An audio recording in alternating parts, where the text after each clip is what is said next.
Desa Losalor, Kecamatan Losari, Kabupaten Cirebon, Jawa Barat, dicekel polisi ing Brebes dina Kemis tanggal 22 lan 7 2022.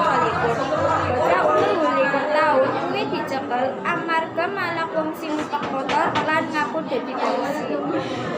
Sedurunge dicekel, pelaku nindakake aksine wektu malahi wong sing lagi numpak motor liwat.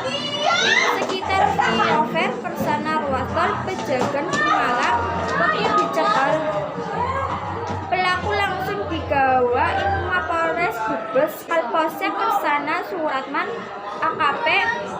Suratman ngungkapna kronologine kedadiane waktu kuwi kali pelaku sing nganggo motor awake ngetokake korban saka jalur Pantura Cimohok Kecamatan Bulakara.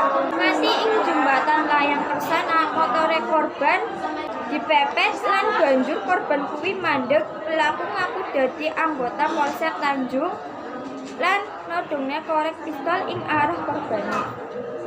Korbane wedi langsung njaluk tulung warga lan pelaku iso dicekel sementara lainnya pada kabur. Jelasnya waktu digawa tim Resmob Polres Brebes marang ruang Satreskrim, pelaku ngakoni nyamar dadi anggota polisi dan medeni korban kanggo pistol dolanan sing sebenere ya kuwi korek.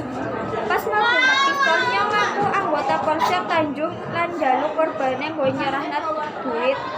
Jare Lutfi ning adapane penyelidik, dhewek ngaku kepaksa malak soalé butuh duit. Nyong nyesel ora pengulangi perbuatan kaya piye jare canang sing saben dina kode dadi pengamen kuwi.